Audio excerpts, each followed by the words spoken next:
político. CAC-Miñac, la verdadera gestión activa de fondos de inversión desde 1989. Comunicación comercial. Invertir implica un riesgo de pérdida de capital. En Radio Intereconomía, Pulso Geopolítico. Análisis sobre los nuevos desafíos mundiales. Presenta Rafa Jiménez.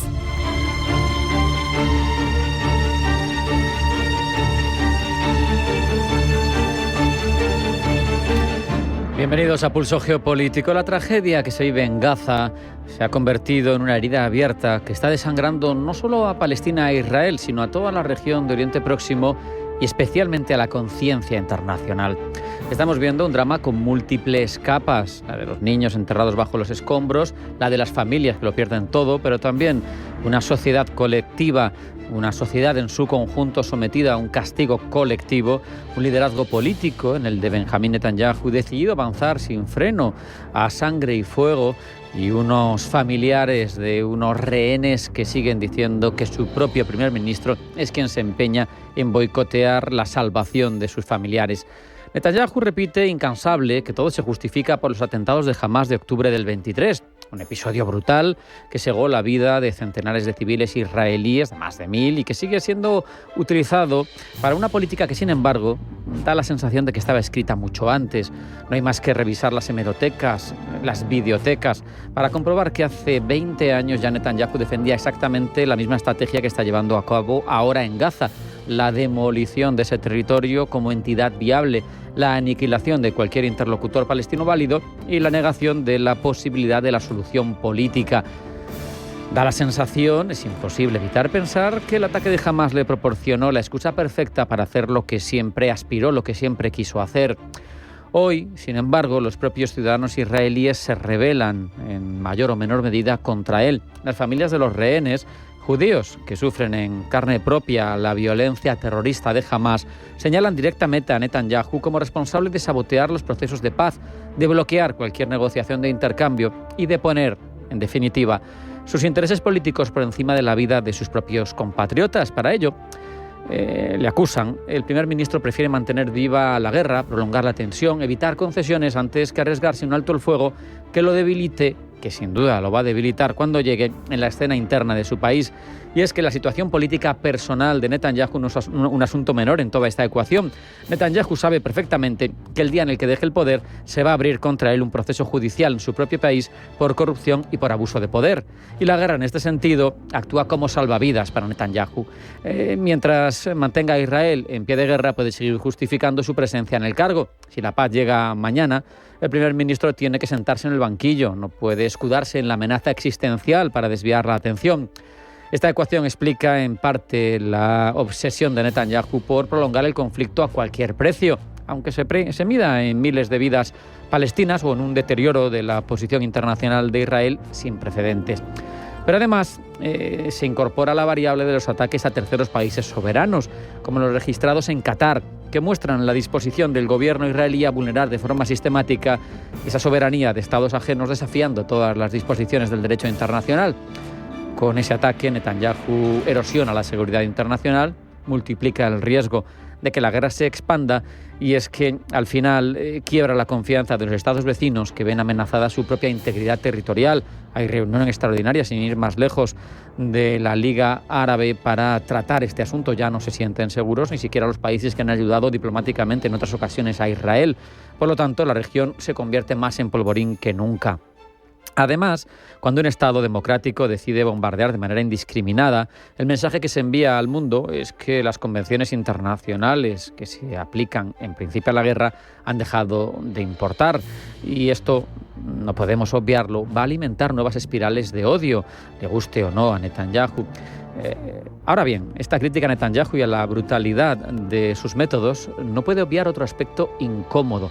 Resulta inaceptable que haya habido voces, en algunos casos intelectuales, en otro caso activistas políticos, pero muchas voces desde la sociedad civil de distintos países que celebraron los ataques de octubre del 23 como si no fueran una barbarie, como si no fueran terrorismo de la peor especie, sino como si fuera un acto de resistencia anticolonial, pero la matanza de civiles, el asesinato de los niños en los kibutz, la violencia indiscriminada contra familias inocentes, no es ni de lejos resistencia, ni puede equipararse a la legítima lucha por la autodeterminación. No es más, lo repito, que barbarie. Quien aplaude esa barbarie al final se coloca en el mismo terreno de quienes justifican los crímenes del otro lado, y eso socava sin duda la causa palestina porque la contamina por complicidad con el terror.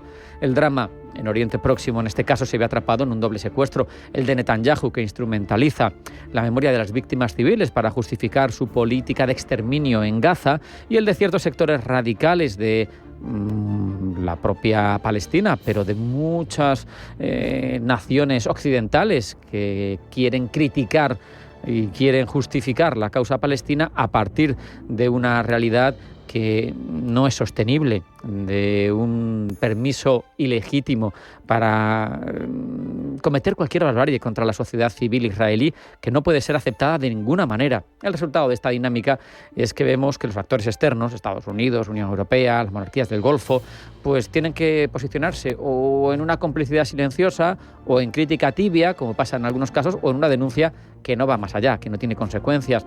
Tenemos a Washington sosteniendo a Israel en lo militar y en lo diplomático, reconociendo en privado, sin embargo, según diversas fuentes, que Netanyahu se ha convertido en un obstáculo para cualquier salida negociada. Tenemos una Europa que se mueve en un terreno más que resbaladizo, en esa tibieza de la que siempre hace gala la Unión Europea en cuestiones delicadas de ámbito internacional, y sin ejercer un verdadero liderazgo. Y tenemos unos países árabes presionados por sus opiniones públicas, que ven fatal el papel que están jugando, pero temerosos de que la inestabilidad interna creciera, y que por tanto oscilan entre un apoyo más bien retórico, mínimo, de perfil a los palestinos, y una pasividad en la práctica que hace que no estén influyendo para nada en la resolución de este conflicto. Lo que vemos en Gaza no es un episodio aislado, es el ejemplo de un orden internacional fracturado, en el que podemos comprobar una vez más cómo los líderes, cuando quieren, pueden elegir la paz, pero esta siempre es difícil y costosa, y sin embargo da la sensación de que Netanyahu no quiere porque no le conviene.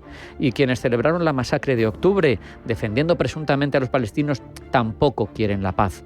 Quieren otra guerra, distinta, pero otra guerra, y por tanto sufrimiento, y por tanto en una realidad de paz quieren algo inaceptable. Ambos extremos coinciden en algo: en sacrificar la vida de inocentes en nombre de una causa superior, y en realidad esto no sirve para nada, solo perpetúa el horror.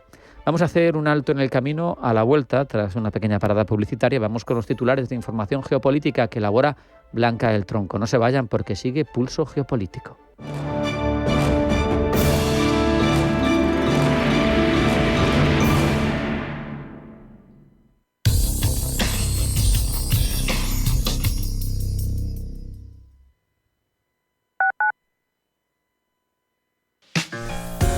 Utiliza la lógica. Reutiliza todo lo demás. Únete al movimiento de la economía circular y reutiliza bolsas de plástico, tarros de vidrio y ropa usada, entre otros.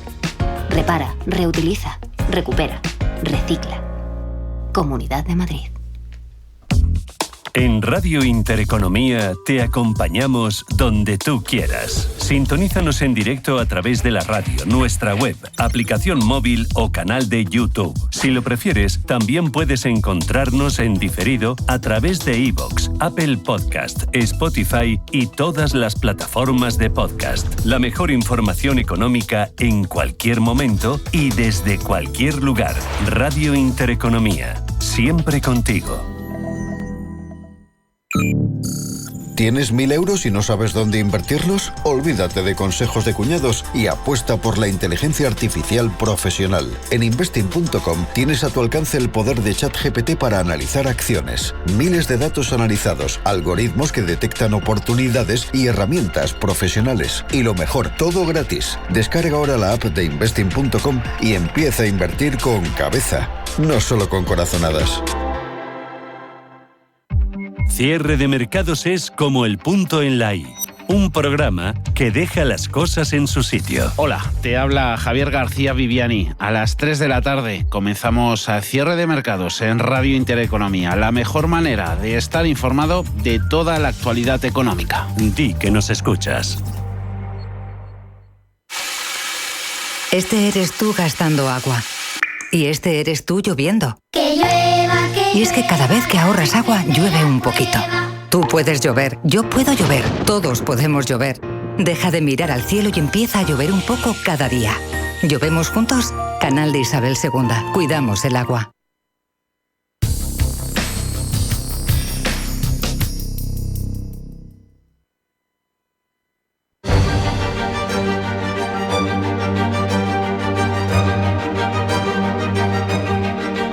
En Radio Intereconomía, Pulso Geopolítico. Presenta Rafa Jiménez.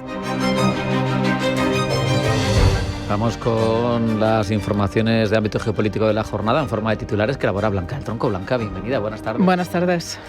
Marco Rubio sigue con su visita a Israel. El secretario de Estado de Estados Unidos, Marco Rubio, se ha reunido este lunes en Jerusalén con el primer ministro israelí Benjamín Netanyahu para analizar las consecuencias diplomáticas y militares del ataque a Qatar y su potencial impacto en los esfuerzos para alcanzar una tregua en Gaza. El encuentro se produce una semana de la Cumbre de Naciones Unidas que debatirá el reconocimiento de Palestina como Estado, iniciativa rechazada por Netanyahu.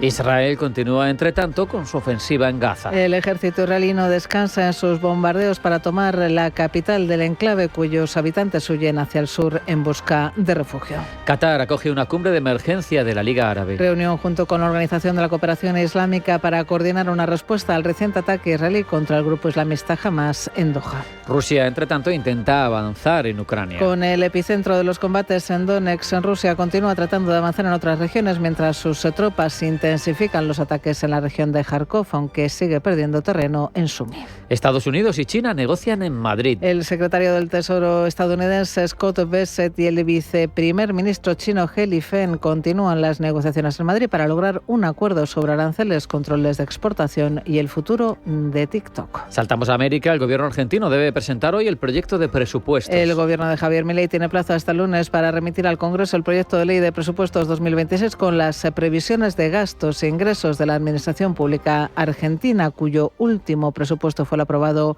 para el año 2023. En Turquía comienza el juicio contra el Partido Socialdemócrata CHP. Partido que es el líder de la oposición. La Fiscalía pide la destitución de la cúpula actual por supuesto amaño en la votación en la que salió elegida en el Congreso de 2023, mientras que la formación considera una maniobra política del gobierno de Tayyip Erdogan para descabezarla. Y Nepal inicia la formación de un nuevo gobierno interino. Lo hace con el nombramiento de 3 ministros tras la elección el viernes de Susila Karki como primera ministra. El país, entre tanto, intenta volver a la normalidad y reanuda servicios esenciales en instalaciones improvisadas después de las protestas anticorrupción que dejaron 72 muertos.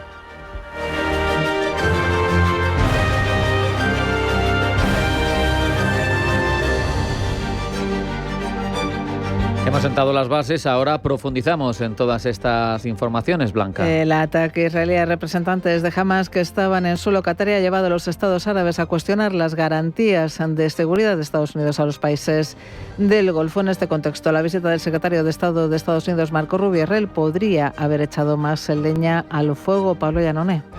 Y es que la visita no ha estado exenta de hechos que podrían llevar a los estados árabes a cuestionar la lealtad de Washington. En primer lugar, la visita no tenía como principal interés discutir el asunto que más preocupa ahora a los estados del Golfo, es decir, el ataque israelí a Doha. Aunque Trump y Rubio han declarado que no están contentos con esta ofensiva, que acabó con la vida de varios representantes de Hamas y un funcionario qatarí, el encuentro no ha mostrado ese tono condenatorio y la búsqueda de garantías de que esto no volverá a suceder, algo que los estados árabes podrían haber esperado. La prioridad del encuentro ha sido determinar cómo se logrará la liberación de rehenes israelíes tras ese polémico ataque y, sobre todo, acabar con Hamas. Escuchamos a Marco Rubio decir que Hamas ya no puede seguir existiendo como un elemento armado que amenaza la paz y la seguridad, no solo de Israel, dice, sino del mundo. Y el pueblo de Gaza, prosigue el secretario de Estado, merece un futuro mejor, uno que no podrá comenzar hasta que Hamas sea eliminado y hasta que todos los rehenes, tanto vivos como muertos, regresen a casa. Sobre Qatar, Netanyahu ha declarado que espera que Doha siga ocupando un posible papel de mediador para alcanzar un resultado que conduzca no solo al fin de las hostilidades, ni a la liberación de todos los rehenes, tanto vivos como fallecidos, ni al desarme y la eliminación de Hamás, sino también a un futuro mejor para el pueblo de Gaza, algo que no es posible, ha dicho Netanyahu, mientras Hamás exista. Con ello, ha vuelto a justificar de algún modo los ataques a representantes de Hamás en Qatar. Otras prioridades del encuentro también han sido encontrar maneras de garantizar que la ayuda humanitaria llegue a la población civil. Momentos previos al encuentro, Rubio y Netanyahu habían acudido al famoso Muro de las Lamentaciones, un acto simbólico en el que el secretario de Estado ha querido mostrar su respeto por la religión judía portando en la cabeza una kipá. Después, Netanyahu ha declarado que la relación entre Israel y Estados Unidos es tan fuerte y duradera como las piedras del Muro de los Lamentos que acabamos, dijo, de tocar. Esto es a modo de lectura de un amigo extraordinario, el secretario de Estado de los Estados Unidos, Marco Rubio, y su esposa Gina. Creo que su visita aquí es un testimonio de la durabilidad y la fortaleza de la alianza entre Israel y Estados Unidos. Es tan fuerte y sólida como las piedras del muro occidental que acabamos de tocar bajo la presencia del presidente Trump, el secretario Rubio y todo su equipo. Esta alianza nunca ha sido tan fuerte. Under President Trump and Secretary Rubio and their entire team, this alliance has never been stronger. Netanyahu, como oímos, enaltece su relación con Washington, mientras los estados árabes dudan de su protector norteamericano y se reúnen hoy en Qatar en una cumbre de emergencia en la que el foco será el ataque israelí a Doha. Reunión celebrada a puerta cerrada que busca, Pablo, tomar medidas urgentes hacia Israel, ¿no? Ya desde la víspera, los ministros de Relaciones Exteriores han mantenido sesiones a puerta cerrada para negociar un borrador de resolución que incluya acciones firmes como respuesta al ataque y que refleje la solidaridad regional con Qatar. Precisamente ayer, en su intervención, el primer ministro de Qatar, Sheikh Mohammed bin Abdulrahman bin Hassim Al Thani, condenó el ataque como un acto bárbaro y afirmó que su país tomará medidas legales legítimas para preservar su soberanía.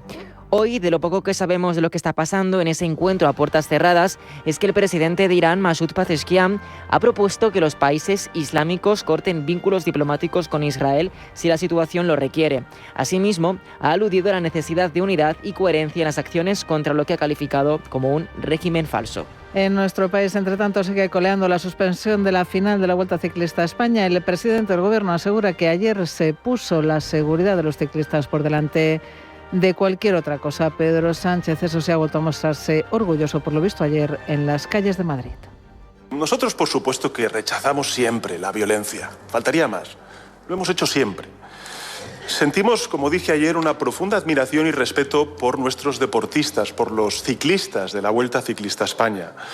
Por eso se puso ayer su seguridad por delante de cualquier otra cuestión. Pero también sentimos un inmenso respeto y una profunda admiración por una sociedad civil española que se moviliza contra la injusticia y defiende su idea de forma pacífica. Sánchez ha pedido además que se expulse a Israel de todas las competiciones deportivas. ¿Por qué se expulsó a Rusia tras la invasión de Ucrania y no se expulsa a Israel tras la invasión de Gaza? Nuestra posición es clara y rotunda y además creo que la comparte una inmensa mayoría de la ciudadanía. Da igual lo que voten, vota izquierda, derecha, centro, da igual. Porque están en el sentido común, están en la defensa de los derechos humanos y el derecho internacional que está siendo menoscabado por Rusia y por Israel. Por tanto, nuestra posición es clara y rotunda. Hasta que no cese la barbarie, ni Rusia ni Israel deben estar en ninguna competición internacional más. Desde el Partido Popular responsabilizan al presidente del Gobierno, al que acusan de alentar los disturbios y de normalizar la violencia para tapar los problemas de corrupción. Alberto Núñez Feijóo. Un presidente del Gobierno no puede alentar los disturbios en su país, por muy acorralado que esté por la corrupción y por muchas ganas que tenga por taparla. Y de inaceptable ha calificado el director de la Vuelta Ciclista a España, Javier Guillén, lo ocurrido ayer en Madrid. Las imágenes hablan por sí solas. Yo creo que es absolutamente inaceptable todo lo que ocurrió, especialmente en lo que es la zona del circuito, por toda la zona de Castellana, pero también antes de entrar. Yo creo que no podemos sacar nada bueno de todo lo que ocurrió ayer y desde luego yo lamento mucho la imagen que se dio. Creo que es algo que no se debería de volver a repetir. Desde Israel, su ministro de Asuntos Exteriores, Gideon Sa'ar, ha acusado a Sánchez de incitar a los manifestantes pro-palestinos antes de que se cancelara la última etapa de la Vuelta Ciclista a España, un hecho que Gideon Sa'ar ha tildado de vergüenza para el país. Y terminada la Vuelta a España, el Gobierno mira ahora a Eurovisión. Para el ministro de Cultura, Ernest Urtasun, si no se logra expulsar a Israel, España no debería participar en este festival. Que tenemos que lograr que Israel no participe de la próxima edición de Eurovisión. Yo he sido muy claro a lo largo de esta última semana alrededor de esta cuestión y también creo de una manera muy clara que, igual que ya lo han hecho Irlanda, Eslovenia, Islandia y también los Países Bajos, si no logramos expulsar a Israel, España no debe de participar. Estados Unidos y China están muy cerca de alcanzar un acuerdo sobre TikTok. Hemos avanzado mucho en los detalles técnicos del acuerdo. En cuanto al acuerdo en sí, en general, nuestros homólogos chinos han presentado peticiones muy agresivas. Veremos si podemos lograrlo. Palabras del secretario del Tesoro estadounidense Scott Bessent en el segundo día de negociaciones comerciales entre China y Estados Unidos en Madrid. Rubén Gil. Las conversaciones comerciales entre las dos economías más grandes del mundo se han reanudado este lunes en la capital española, un día después de que se abriera este nuevo ciclo de discusiones destinadas a resolver las divergencias sobre el comercio y la tecnología que han tensado sus relaciones. Las delegaciones están dirigidas por Bessent por un lado y el viceprimer ministro chino He Lifeng por el otro, y los contactos deben continuar hasta el miércoles. En una señal de que las tensiones bilaterales no se calman, Pekín ha acusado hoy mismo al gigante estadounidense de chips Nvidia de haber violado sus leyes antimonopolio y ha anunciado una investigación exhaustiva. El fin de semana, China también lanzaba investigaciones en el sector de los semiconductores en Estados Unidos. China y Estados Unidos se acusan mutuamente de agravar las tensiones comerciales que llevaron a ambas partes a imponer este año unos aranceles que llegaron a alcanzar los 3 dígitos. Desde entonces, Washington y Pekín han pactado un acuerdo para rebajar tensiones, reduciendo temporalmente sus gravámenes al 30% por parte de Estados Unidos y al 10% por parte de China. En agosto retrasaron la reimposición de aranceles más altos otros 90 días hasta el 10 de noviembre. La entrada de drones rusos en espacio aéreo de la OTAN, logrando atravesar algunos de ellos cientos de kilómetros de tierra adentro, ha despertado dudas sobre la respuesta defensiva de la Alianza Atlántica ante un posible escenario de ataque. De momento podría haber fallas defensivas que la OTAN debe discutir cómo remediar. Pablo Llanone. La respuesta coordinada de Polonia y la OTAN consistió en la activación de F-16 polacos, F-35 neerlandeses y aviones de alerta temprana. Se lograron abatir 4 drones que cayeron en la provincia de Lodz, cerca de Nizhkov, a unos 240 kilómetros tierra adentro desde la frontera con Bielorrusia. Esta es prueba de que no fue un roce fronterizo, sino una intrusión que atravesó varias capas de cobertura y obligó a cierres temporales de aeropuertos en el este del país. Las autoridades no han dado determinado el tiempo exacto en el que los drones sobrevolaron el país polaco, pero los hallazgos y los cierres de espacio aéreo sugieren tránsitos prolongados en varias trazas, sin parte oficial todavía que detallen ventanas exactas para cada dron. En el caso de la violación del espacio aéreo de Rumanía, ha sido distinto. Allí, un dron fue seguido por radares durante 50 minutos y rastreados por F-16 rumanos, pero no se ordenó su derribo por riesgo de daños colaterales. La penetración fue breve y el elemento más diferenciado respecto a Polonia fue cercano a la frontera, con referencias a la zona de Chiliabeche. La pregunta inevitable es por qué varios drones lograron internarse cientos de kilómetros en Polonia. No se ha hecho oficial un punto de ruptura específico, pero se apunta a que posibles factores han podido ser las rutas erráticas de los drones que complican la priorización de derribos, así como criterios para autorizar fuego sobre áreas pobladas y la temporalización entre la detección, la identificación y la interceptación de los drones. La conclusión más prudente ahora es que la defensa funcionó, ya que hubo derribos, cierres y coordinación conversación, pero la profundidad alcanzada revela huecos tácticos que la OTAN ya discute cómo sellar.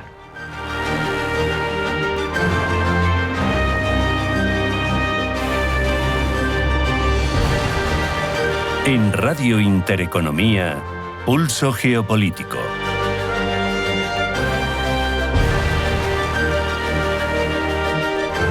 Y ahora vamos a contarles, como es habitual, cómo las distintas cabeceras internacionales nos venden lo que sucede en el mundo. Vamos a conocer sesgos en función de noticias. Es una labor que desarrolla Pablo Iannone y que les contamos con la ayuda de Blanca del Tronco. Comenzamos con la tensión entre Rusia, Rumanía y Polonia, que recorre cabeceras en todo el mundo. La narrativa occidental, lo sabemos, condena esas intrusiones en el espacio aéreo europeo y de la OTAN. Pero desde el Lejano Oriente la narrativa puede ser distinta. No hay que olvidar que estas incursiones de drones rusos llegan poco después de que Putin se viese con sus dos mayores aliados, que ambos están implicados directa o indirectamente en esa ofensiva en Ucrania, con Kim Jong-un y con Xi Jinping. Por eso miramos lo que dicen algunos de los medios más relevantes de China y de Corea del Norte. Desde el gigante asiático de South China Morning Post destaca que Ucrania logra avances en la región norteña de Sumi, mientras que Rumanía condena esta intrusión de drones. Curioso que el medio chino emplea términos similares a los de Occidente, tales como violación del espacio aéreo. Asimismo habla de las acusaciones que han recaído sobre Moscú de estar, entre comillas, dice, poniendo a prueba a la OTAN. Por su parte, desde Corea del Norte, sin embargo, no encontramos ninguna noticia ni sobre Rusia ni sobre ningún país que no tenga que ver con el régimen de Pyongyang, salvo que sea una cuestión de relación bilateral. Por eso miramos a Oriente Próximo, donde Irán, otro aliado indirecto de Rusia, informa de esas pruebas de armamento que Moscú ha llevado en Bielorrusia cerca de la frontera con Polonia. Informa de ello el medio pro-ayatollah Kayhan, que dice que el Kremlin ha llevado a cabo pruebas de su misil de crucero hipersónico Zircon. Los lanzamientos han tenido lugar en Bielorrusia y han llegado hasta el mar de Barents, un sector del Océano Ártico. El medio se burla de que en medio de esta situación de vulneración a la seguridad de Polonia, la Alianza Atlántica sigue lanzando amenazas vagas y aumentando la retórica en lugar de adoptar estrategias defensivas coherentes. Seguimos en Oriente Próximo porque hoy Qatar impulsa la cumbre árabe islámica sobre la situación en Gaza. El medio saudí Al Arabiya se hace eco de las palabras del primer ministro qatarí en el discurso previo al inicio de la cumbre. El líder qatarí insta al mundo, dice el medio, a dejar de usar dobles raseros y castigar a Israel por lo que describe como crímenes. El primer ministro qatarí también ha afirmado que Israel necesita saber que la actual guerra de exterminio a la que está sometiendo a su hermano el pueblo palestino y cuyo objetivo es expulsar de su tierra no funcionará. También miramos que cuentan los kurdos a través de su medio principal, Kurdistán 24, hablan de la cumbre de Doha denunciando amenazas israelíes como parte de una grave escalada. Asimismo, el encuentro, dice el medio, rechaza la justificación de los ataques contra Qatar. Los líderes árabe islámicos se solidarizan con Doha y advierten de que las acciones de Israel socavan la mediación y la estabilidad regional. Hablamos también, nos hacemos eco de una propuesta llamativa en lo geopolítico, al menos en lo armamentístico, porque Turquía, miembro de la OTAN, según el medio Hurriyet, se hace eco de que Egipto habría, previamente a la cumbre, propuesto una organización militar que sería una suerte de OTAN árabe. Dice que los estrechos vínculos de Qatar con Estados Unidos no han sido suficientes para proteger al país árabe, lo que ha despertado escepticismo dentro de la región sobre las garantías de seguridad de Washington. En paralelo surge esa propuesta egipcia de crear una OTAN árabe, algo ya planteado por primera vez en 2015 por la amenaza israelí. Y finalizamos con la mirada puesta todavía en el conflicto árabe-israelí. No queremos dejar de contar la narrativa iraní sobre las nuevas relaciones entre Siria e Israel después, ya lo saben, de la caída del régimen de Bashar al-Assad. Seguimos en el rotativo Kayhan, la cúpula de Hayat al-Tahrir al-Sham, el nuevo gobierno que, en palabras del medio iraní, actualmente controla Damasco, colabora activamente con Israel, actuando, dice, el rotativo contra la causa Palestina, fragmentando aún más a Siria. Al parecer, según Kayhan, informes recientes han revelado que el ministro de Asuntos Exteriores de HTS tiene previsto reunirse con un funcionario israelí en el marco de las conversaciones en curso mediadas por Estados Unidos destinadas a alcanzar un acuerdo de seguridad entre Tel Aviv y Damasco.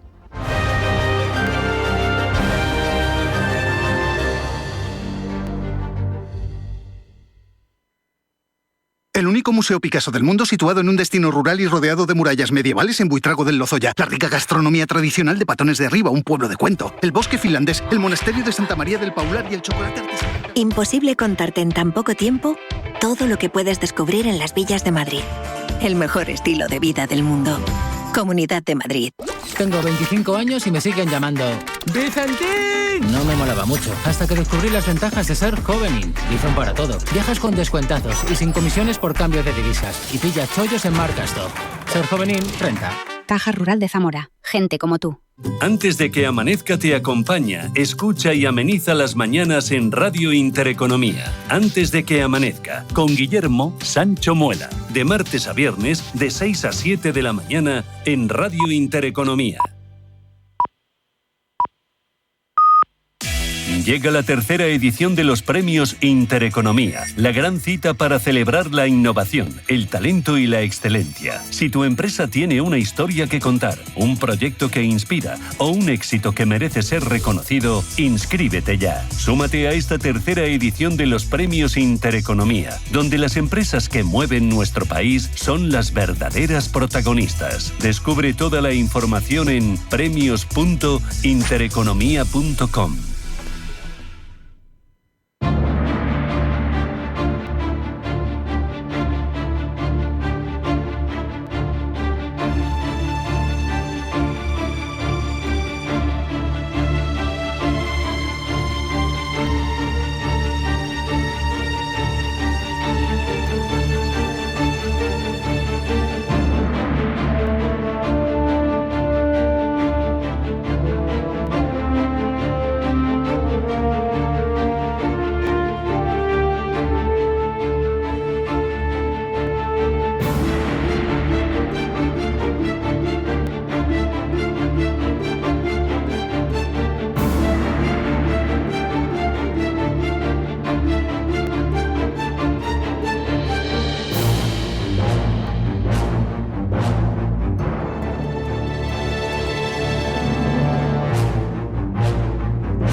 La incursión de drones rusos en territorio polaco encendía todas las alarmas de Europa por un lado, la violación de la soberanía de un Estado miembro de la OTAN, pero también porque la región tiene un difícil equilibrio geopolítico y este tipo de violaciones son una mecha que no sabemos cuándo puede explotar en algo más complicado. ¿Qué implicaciones tiene este movimiento de Moscú desde el punto de vista del derecho internacional?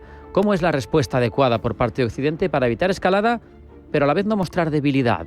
De todo eso hablamos con Giuseppe Gangi Guillén, que es profesor de la Facultad de Derecho y Relaciones Internacionales de la Universidad de Nebrija, director de su máster en Derecho Internacional Humanitario y experto en conflictos internacionales. Giuseppe, bienvenido, buenas tardes.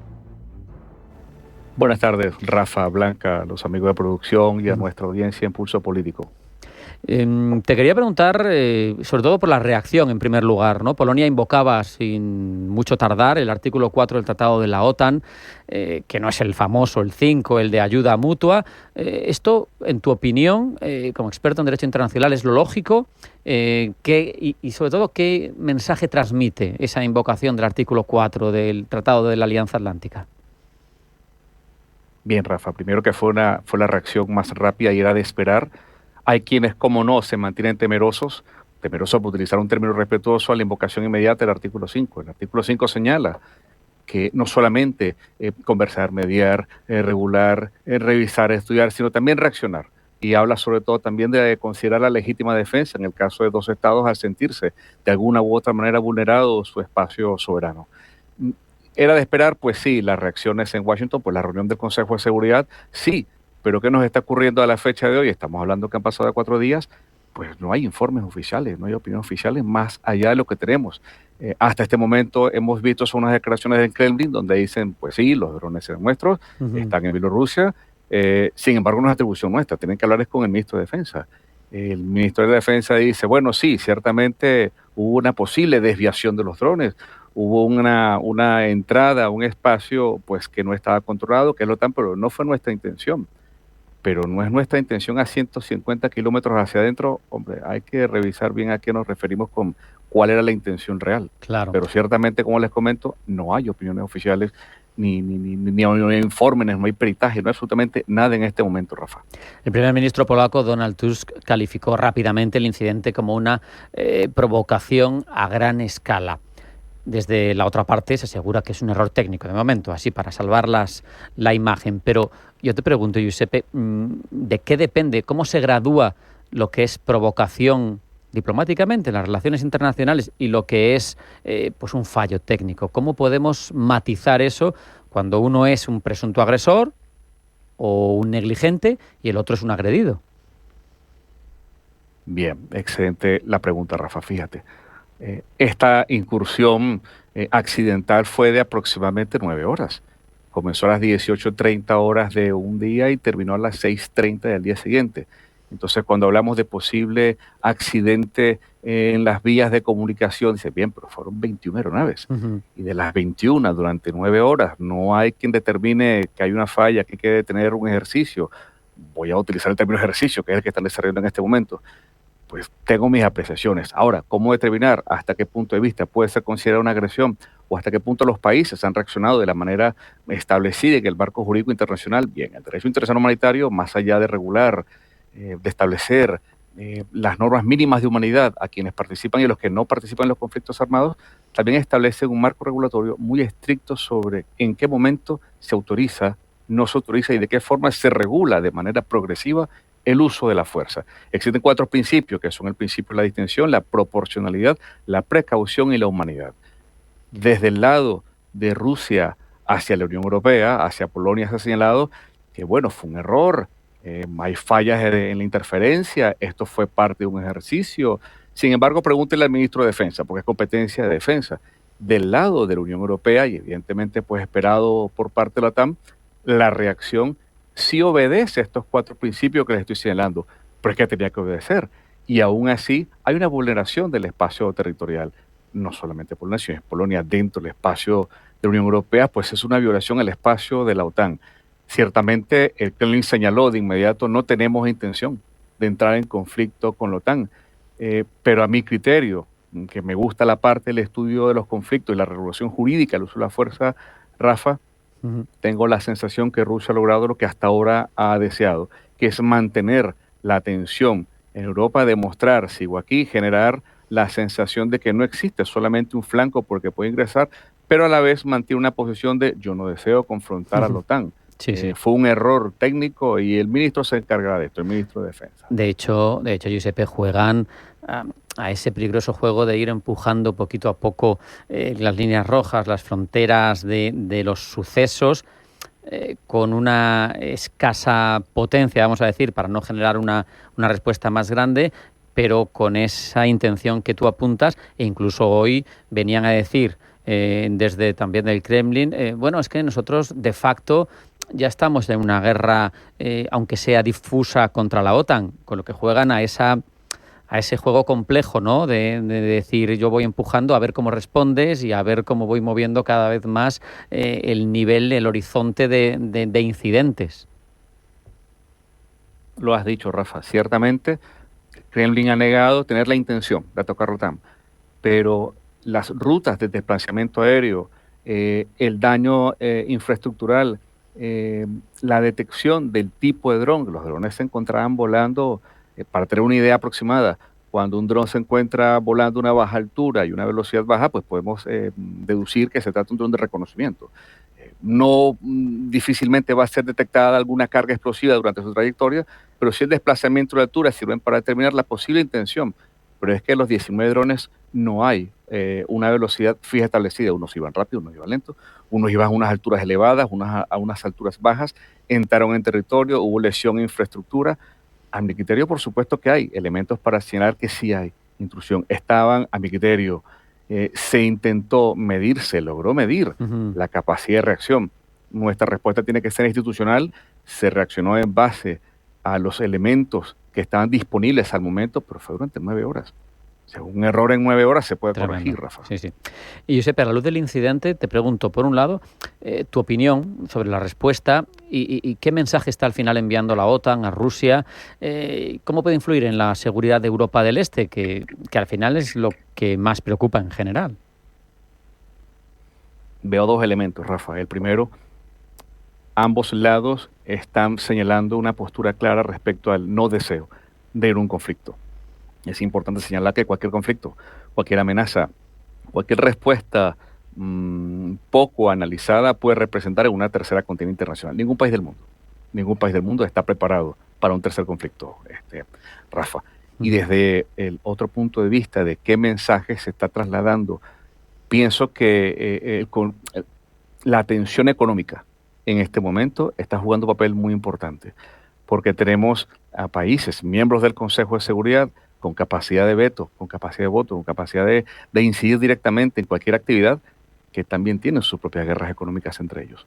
Entonces pienso que existe en este momento una gran incidencia de esta guerra comercial dentro de los conflictos armados y ninguna de las partes quisiera ir a una tercera contienda.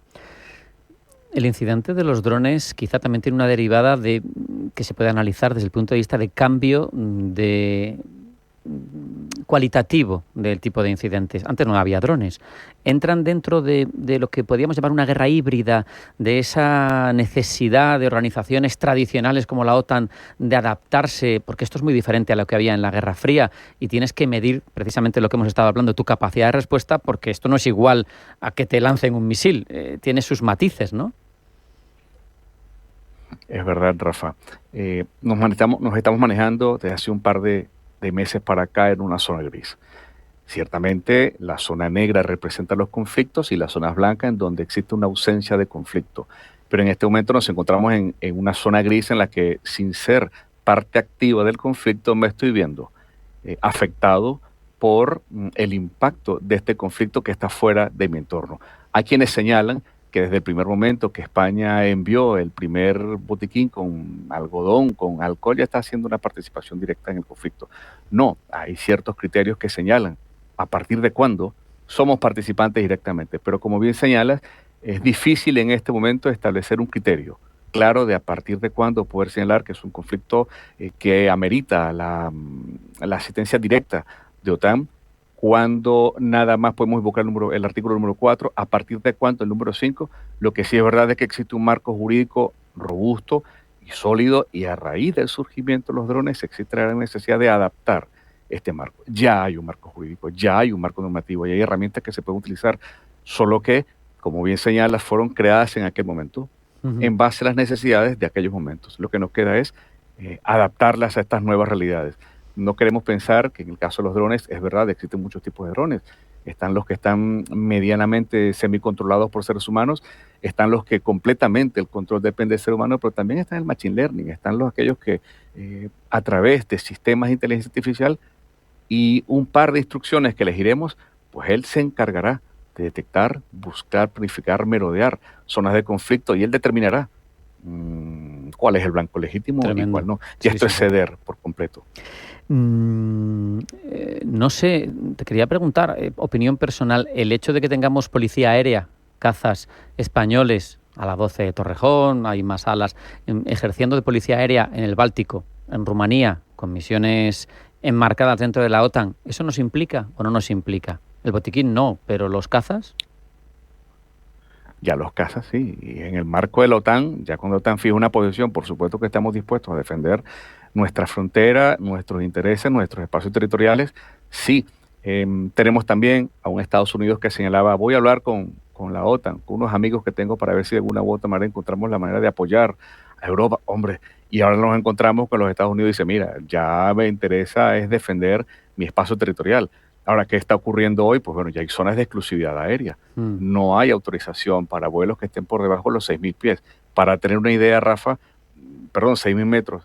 6.000 metros los hay aproximadamente desde el Bernabéu hasta Cibeles. no existe autorización de vuelos comerciales, a menos que tengan autorización civiles, de sobrevolar el territorio polaco por encima de esta altura. Y ahí se activó también un protocolo de neutralización preventiva. Ya no es analizar, revisar, verificar alturas, capacidades, cumplimiento de los principios. No, usted está por debajo de los 6.000 metros, protocolo de neutralización preventiva. Creo que poco a poco nos estamos acercando a un punto en el que no deseamos, que es un incremento mayor aún de la escalada en la que ya nos encontramos. Esperemos. Ninguno de los drones, Rafa, llevaba transpondedores. No había cómo determinar qué rutas seguían, de dónde venían.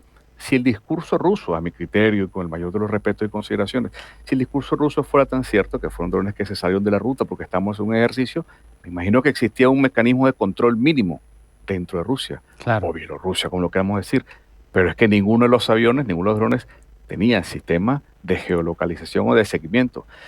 Entonces, sí es, a mi criterio, un intento de medir, tentar, tantear incluso el tiempo en la capacidad de respuesta de la OTAN. Con esa reflexión nos vamos a quedar. Giuseppe Gangi Guillén, profesor de la Facultad de Derecho y Relaciones Internacionales de la Universidad Nebrija. Muchas gracias, un abrazo y hasta la próxima. A ustedes, un lujo. Hasta luego.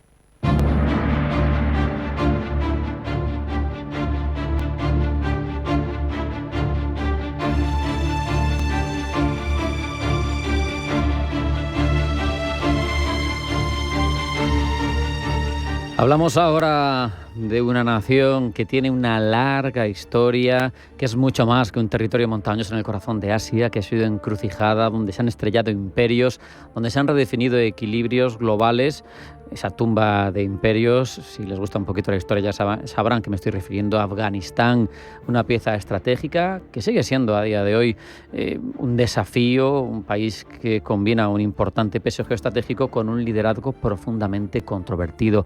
Por eso, y en ese afán que tenemos por acrecentar nuestro bagaje geopolítico para comprender mejor Afganistán, hablamos con José Ignacio Castro, coronel en la Reserva y analista de Minerva Institute.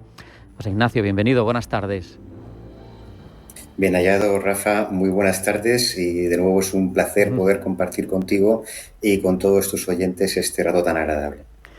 Lo primero que te preguntaría es que, bueno, lo sabemos, ¿no? Hemos descrito, y lo he dicho yo también en la entrada, Afganistán como cementerio de imperios.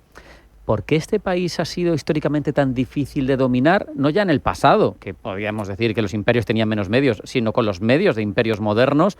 Estados Unidos ha estado metido allí muchos años y al final ha tenido que salir con un gasto tremendo en dinero, sobre todo, y con los mismos gobernantes. Efectivamente. La tumba de los imperios, como muy bien has dicho, ha sucedido a lo largo de toda la historia, desde Alejandro Magno hasta Estados Unidos, pasando por soviéticos o por británicos. Afganistán es muy importante porque es la puerta de entrada al subcontinente indio desde la zona de Asia Central. Por eso es una zona de paso y de comunicaciones. Es complicadísimo tener un control sobre esta zona porque es tremendamente montañosa. La geografía manda y estamos viendo que Afganistán precisamente es un terreno muy movido y fíjate que son las estribaciones del Himalaya, todo lo que es las cadenas montañosas del Hindu Kush tiene unas alturas tremendas, con lo cual estamos viendo una sucesión de valles y montañas en las cuales llevar el control efectivo pasado un valle hasta el valle siguiente es tremendamente complicado. Si a eso le sumamos la estructura tribal que existe en Afganistán, no solamente los pastunes, con los talibanes que están ahora mandando en determinadas regiones, sino que hay otras etnias, como pueden ser los tayikos, los uzbekos, los turmenos, los hazaras, con lo cual es un puzzle de terreno y población en la cual es muy difícil tener un control efectivo desde ningún punto. Es una zona en constante ebullición. Sabemos también, José Ignacio, que Afganistán es rico en recursos, en algunos que ahora son muy deseados, el cobre, el cobalto, el litio. Y también vemos que habiendo sido permíteme la expresión, un paria internacional, el gobierno talibán, nadie se quería relacionar con él. Hemos tenido pues el reconocimiento por parte de Rusia en una reunión directa. Al final hay potencias que van a querer establecer esas relaciones, que van a querer aprovechar sus recursos, que van a querer, como por ejemplo China, que no haya problemas con su ruta de la seda y con sus distintos trayectos comerciales que puedan tocar a Afganistán de una u otra manera. Es difícil, ¿no?, compensar esa legitimidad controvertida de un gobierno talibán, vamos a decir, en los estándares occidentales, con al final una importante posición geopolítica y de geoeconomía en materia de recursos, ¿no? Efectivamente. El gobierno del nuevo Emirato, los talibanes 2.0, no son o no tienen la misma idea que el gobierno de antes del 2001, el primer Emirato que hubo. Estos son mucho más pragmáticos, se han dado cuenta de la situación, e independientemente de que haya o no reconocimiento por parte de Estados, has comentado que Rusia, que ha sido este verano, y el resto de países, si bien no los han reconocido, sí tienen una relación pragmática muy interesante, porque les interesa, porque debido a la posición geoestratégica, geopolítica que tiene Afganistán, más todos esos recursos que a día de hoy son tan importantes, estos países en ese pragmatismo están trabajando. China, de toda la vida, desde hace muchos años, tiene inversiones muy grandes dentro de Afganistán. China extrae, tradicionalmente fue el cobre, y actualmente es el cobre más esa miríada de tierras raras de las cuales Afganistán es poseedor. Pero a su vez China se asegura una zona de no problemas, teniendo en cuenta que su minoría uigur musulmana podría tener un respaldo por parte del régimen talibán, que en ese pragmatismo de unos y otros no existe, con lo cual estamos viviendo tiempos de absoluta realpolitik, en los cuales los unos y los otros van a lo suyo, unos a mantener ese estatus de emirato, ya no de república islámica, sino de emirato puro y duro, y el resto de los países aprovechando la situación de Afganistán, o bien para utilizarla como paso a través de sus territorios, que muy posiblemente por allí pasaba y pasará muchas rutas relacionadas con lo que es la franja y la ruta, que es la antigua ruta de la seda. Incluso Rusia está muy interesada. Rusia tiene que tener varios lugares por los cuales tenga algún tipo de acceso a las aguas libres del Índico.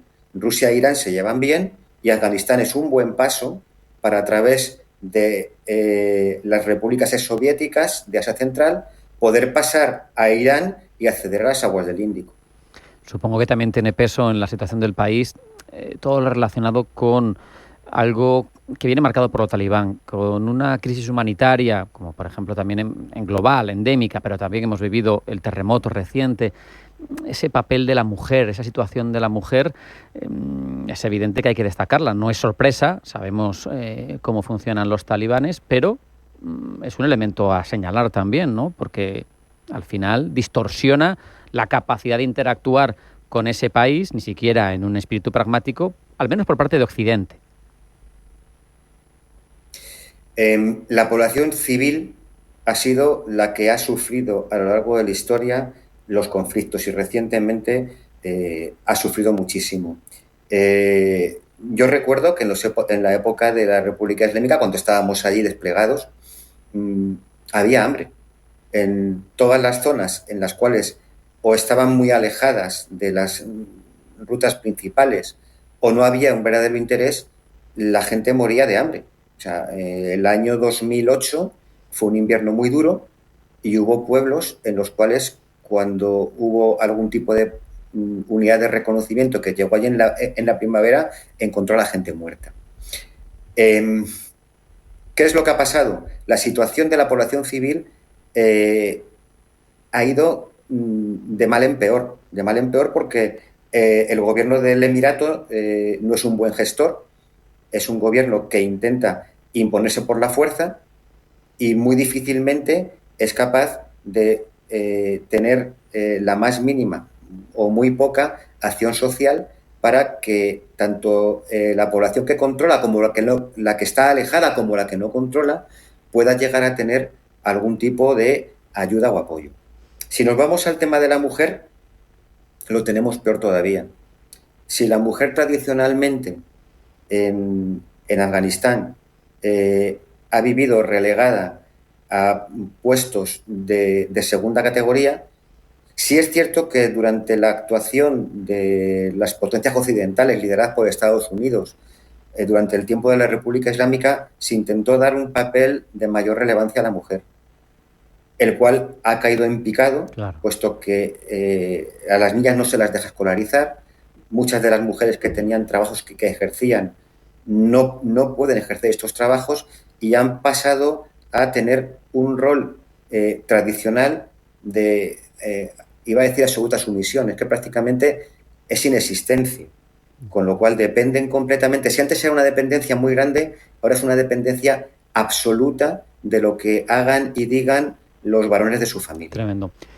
Por intentar dar un final en positivo o en alguna medida en positivo a la entrevista, es un hecho que la población afgana es joven. Yo no sé si ese factor puede influir en el futuro desarrollo de la nación o no sé si pueden recuperar precedentes. A mí es que me llama la atención que, por ejemplo, hayan triunfado los talibán y no se acuerden del León de Panjshir, de Massoud y de todos aquellos que lucharon contra la ocupación soviética y que seguro eran musulmanes, pero no tenían nada que ver con los talibanes y lucharon y se batieron el cobre. Y bueno, hace poco, el 9 de septiembre, se celebró el día de... Todavía hay quien lo recuerda en Afganistán, pero da un poco de pena que no seáis el referente, que sí lo sean los talibanes. Claro. Bueno, de hecho, la oposición al régimen talibán la sigue llevando el Frente Nacional de Resistencia desde Tayikistán y el Valle del Panjshir. Precisamente es el hijo de Massoud el que está liderando toda esta corriente que se está oponiendo todavía a los talibanes.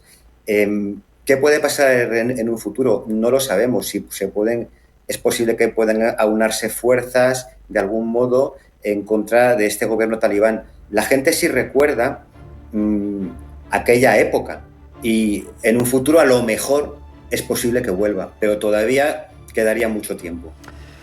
Ojalá, porque yo le iría mejor a los afganos, pero bueno, al final el tiempo será el que dicte sentencia. José Ignacio Castro, coronel en la Reserva, analista de Minerva Institute. Un placer, como siempre, hablar contigo y aprender contigo. Un abrazo, hasta la próxima. Un abrazo, un saludo muy cordial para todos. Hemos reflexionado sobre la situación y las motivaciones que hay en torno al conflicto que se vive en Gaza. Hemos repasado las noticias en forma de titulares y también hemos ampliado como crónicas. Les hemos contado los sesgos de las principales cabeceras internacionales y hemos ahondado en dos asuntos: el derecho internacional y la respuesta institucional de Occidente ante la incursión de los drones rusos en Polonia. Importante porque de ella depende seguro qué va a pasar a futuro. Y por otro lado, hemos hablado de Afganistán, una pieza clave en ese paso hacia el subcontinente indio dentro de Asia, un país fundamental, y hemos aprendido sobre él y elucubrado sobre su futuro. Hasta aquí ha llegado esta edición de Pulso Geopolítico. Sean felices, pasen buena tarde y mañana más. Hasta mañana.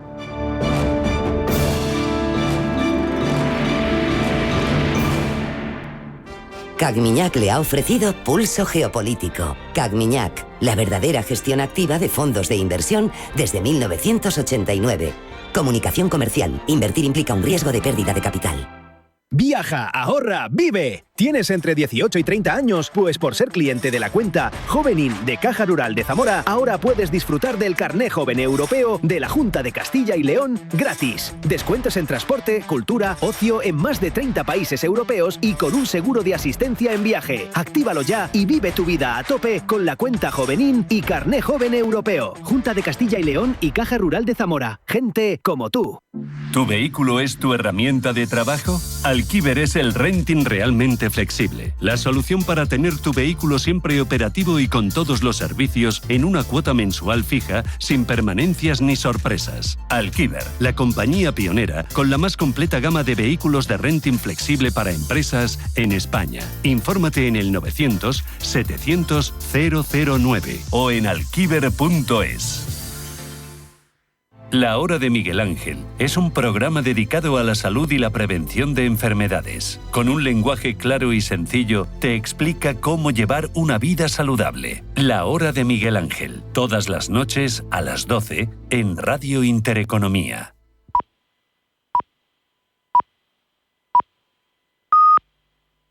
Radio